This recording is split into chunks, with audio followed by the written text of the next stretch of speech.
Good morning students, today is your English class. Last English class में बेटा हमने क्या रीड किया था? पोएम रीड की थी। Okay, now today we are going to start our chapter 3। The name of the chapter is the dog's tail, मतलब कुत्ते की पूँछ। अच्छा, कैसी होती है कुत्ते की पूँछ? कर्ल होती है ना, राउंड राउंड गोल गोल होती है। ठीक है, मतलब सीधी नहीं होती है। उसकी जो पूँछ है वो हमेशा कैसी होती है? टेढ़ी ही होती है। उसे कितना भी सीधा करने की कोशिश करो वो सीधी नहीं होती है। Okay, now we will start a chapter. बेटा यहाँ पर स्टार्टर किट दी हुई है। स्टार्टर किट में there are many stories about ghost and genies. Okay, ghost मतलब होता है भूत, और जीन का मतलब होता है जो जीन होते हैं ना, उनको बोला जाता है जीन। उसको इंग्लिश में भी जीन कहते हैं और हिंदी में भी उसको जीन ही कहते हैं। तो बहुत सारी स्टोरीज भूत और जीन के बारे में होती है। All these are made up stories. ये सब क्या है? बनाई हुई कहानियाँ हैं। Their only purpose is to entertain the readers, है ना। ये सिर्फ इसीलिए बनाई जाती है कि पढ़ने वाले का क्या हो? एंटरटेन हो, मनोरंजन हो। The readers feel surprised at the magical powers of these ghost and genies. जो पढ़ने वाला होता है, मतलब जो भी इस स्टोरी को पढ़ता है, वो क्या करता है? बहुत ही सरप्राइज हो जाता है कि जीन और मतलब भूत और जीन के पास ऐसे मैजिकल पावर होते हैं, ऐसा जादू होता है उनके पास कि वो कुछ भी कर सकते हैं। But you should never be afraid of them because there are no ghost और जीन्स, है ना। लेकिन आपको कभी भी उनसे डरना नहीं चाहिए, क्योंकि कोई घोस्ट नहीं होता और कोई जीन नहीं होता। ये सिर्फ काल्पनिक चीज़ें हैं। हियर ऑल्सो, यहाँ पर आपको you will read such a story which you will enjoy. यहाँ हम जो स्टोरी पढ़ने वाले हैं, आप बहुत उस स्टोरी को क्या करेंगे? एन्जॉय करेंगे। Now we will start our story. यहाँ पर आपको ये जीन का पिक्चर दिया हुआ है। ये जो स्टोरी है वो एक जीन के बारे में ही है। There live a farmer in a village. ठीक है, एक गांव में एक किसान रहता था। ही वॉज वेरी लेजी, वो बहुत ही आलसी था। लेजी मतलब क्या होता है? आलसी। He hated any kind of work, उसको काम करने से बहुत नफरत थी, है ना। उसको कोई भी काम करना पसंद नहीं था। He always wanted to sleep, वो हमेशा ये सोचता था कि मैं सिर्फ क्या करूँ? सोता रहूँ, मैं सो जाऊँ।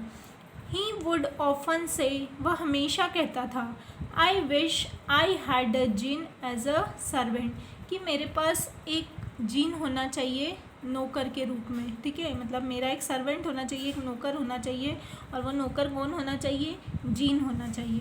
He could do all my work, जो कि मेरा सारा काम कर सके। नाउ यहाँ पर आपको एक वर्ड मीनिंग दिया हुआ है जीन कि जीन कौन होता है? Magical spirit with strange power, है ना। एक जादुई आत्मा होती है जिसके पास क्या होती है? बहुत सारी शक्तियाँ होती है, जो कुछ भी कर सकता है। तो ये सिर्फ कहानियाँ हैं, ये कोई रियल में ये थिंग्स, ये चीज़ें नहीं होती है। Now come on page number 26। One day, एक दिन क्या होता है? A gene heard the farmer talk like this. ठीक है, एक जीन रहता है, वो जो किसान है उसकी इस तरह की बातें क्या कर लेता है? सुन लेता है। ही अपीयर्ड बिफोर द फार्मर, और वह एकदम से किसान के सामने उपस्थित होता है ना, उसके सामने आ जाता है। The gene looked very big and strong, जो जीन है वो बहुत ही बड़ा और स्ट्रॉन्ग दिखाई देता है किसान के सामने। देखो, ये किसान की पिक्चर देखो और ये जीन की पिक्चर देखो। ही सैड टू द फार्मर, है ना, वो फार्मर से कहता है, master I do all your work. वो कहता है कि मास्टर, मतलब मैं आपका सारा वर्क कर दूंगा। आई शैल आस्क फॉर नो वेजेस, और उसकी मैं कोई सैलरी भी नहीं लूँगा। वेजेस मतलब होता है तनख्वाह लेना, है ना। तो और उसके लिए मैं कुछ सैलरी भी नहीं मांगूंगा, कुछ तनख्वाह भी नहीं मांगूंगा। But there is one condition, पर मेरी एक शर्त है। You must always give me work to do, आपको हमेशा मुझे कुछ न कुछ काम करने के लिए देना होगा, है ना। वो क्या कहता है कि मेरी एक शर्त है, आपको हमेशा मुझे किसी न किसी काम में बिजी रखना होगा, आपको हमेशा मुझे काम करने के लिए देना पड़ेगा। When you have no work to give me, जिस दिन आपके पास, मतलब जिस टाइम आपके पास मुझे देने के लिए कोई काम नहीं होगा, I will kill you and eat your flash, मैं तुम्हें मार दूंगा और तुम्हारा जो फ्लैश है, तुम्हारा जो मांस है, वो मैं खा जाऊंगा। यह उसने क्या रखी, शर्त रखी। द फार्मर लाफ्ड लाउडली, है ना, जो किसान है वो जोर जोर से हंसने लगा। How foolish this gene is, यह जो जीन है कितना मूर्ख है। ही सेड टू हिमसेल्फ, मतलब वो खुद से ही कहने लगा, खुद से मन ही मन बातें करने लगा। He does not know how much work I will give him, है ना, ये नहीं जानता है कि मैं इसको कितना सारा वक्त देने वाला हूँ, मेरे पास बहुत काम है करने के लिए। He will get no time to rest और स्लीप, इसके पास बिल्कुल भी टाइम नहीं रहेगा आराम करने के लिए और सोने के लिए। वो मतलब खुद से मन ही मन अपने से ऐसी बातें कर रहा था। Then he said to the genie, उसके बाद वो जीन को कहता है, ऑल राइट, ठीक है, you will always have work to do, मतलब मैं हमेशा तुम्हें काम करने के लिए दूंगा। Go to my fields and dig a well for me, ठीक है, वो बोलता है कि मेरे खेतों में जाओ। फील्ड्स मतलब होता है खेत, और डिग मतलब होता है खोदना, वेल मीन्स कुआं। तुम मेरे खेतों में जाओ और मेरे लिए क्या खोदो, कुआं खोदो। That is your first task, task means होता है बेटा वर्क, है ना, किसी भी कार्य को, कोई भी काम जो हम करते हैं या फिर किसी को करने के लिए बोलते हैं तो उसको कहा जाता है task. That is your first task, ये तुम्हारा सबसे पहला काम है। The genie went away to dig the well, और जो जीन है वह क्या करता है, गड्ढा खोदने के लिए चला जाता है। Now the farmer was very happy, जो किसान है वो बहुत खुश हो जाता है। ही सेड टू हिमसेल्फ, वो खुद से कहता है, it is not easy to dig a well, ये कोई आसान काम नहीं है गड्ढा खोदना। It will take the genie many days, है ना, जीन को बहुत दिन लग जाएंगे इस काम को करने के लिए। Till then I can rest and sleep, जब तक, टिल मतलब होता है जब तक मैं क्या करूँगा, आराम करूँगा। रेस्ट मतलब आराम करना और स्लीप मतलब सोना, कि मैं आराम कर सकता हूँ और सो सकता हूँ।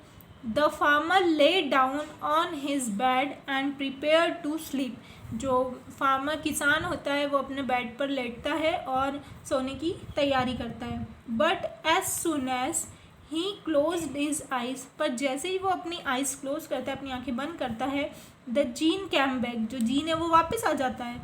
ही सैड, और वह कहता है, master I have dug the well, मैंने कुआं खोद दिया है। गिव मी अनदर टास्क, अब मुझे कोई दूसरा काम दो। अनदर मतलब दूसरा, और टास्क मीन्स अभी बताया मैंने आपको कि काम होता है, तो वो बोलता है give me another task. The farmer was surprise, जो किसान है वो बहुत आश्चर्य में पड़ जाता है, बहुत सरप्राइज हो जाता है। He was also a little angry, फिर उसको थोड़ा सा गुस्सा भी आता है कि अरे इतनी जल्दी कैसे काम करके आ गया। ही सैड, फिर वो कहता है, go away and build a big house for me, जाओ और मेरे लिए एक बड़ा सा घर बनाओ। इट शुड हैव 5 स्टोरीज, ठीक है, उसकी कितनी मंजिल होनी चाहिए, 5 मंजिल, मतलब मेरे लिए 5 मंजिला घर बनाओ। Then cook a big meal for all the villagers, big meals मतलब होता है भोजन, है ना, और बोलता है कि विलेजर्स गांव वालों के लिए, ये मतलब पूरे गांव वालों के लिए क्या बनाओ, खाना बनाओ।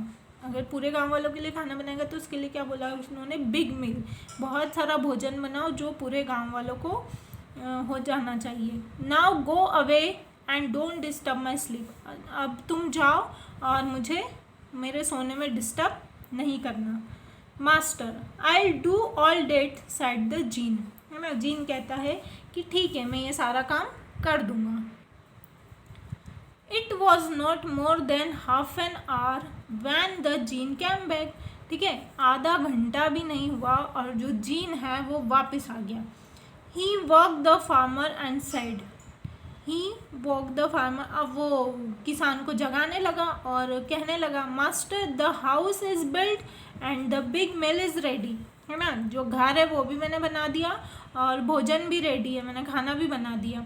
What is my next task, अब मेरा दूसरा वर्क क्या है। The farmer was filled with fear, अब जो किसान है उसको तो डर भरा गया, वो बहुत डर गया, वो डर से भर गया। He knew the jinn would kill him if he gave him no work, वो जानता था कि अगर मैं जीन को कुछ काम नहीं दूंगा तो ये मुझे क्या कर देगा, मार देगा और मुझे खा जाएगा अगर मैंने इसको कुछ काम नहीं दिया। तो अब जो नेक्स्ट आगे की जो स्टोरी है वो हम नेक्स्ट पार्ट में रीड करेंगे। यहाँ तक आपको अच्छे से इस स्टोरी को रीड करके रखना है और जो वर्ड मीनिंग 2 वर्ड मीनिंग्स आए हैं उसको भी अच्छे से पढ़ना है। अब आगे क्या होता है वो हम नेक्स्ट पार्ट में डिस्कस करेंगे कि जो जीन है और जो फार्मर है उन दोनों के बीच में क्या होता है। Thank you.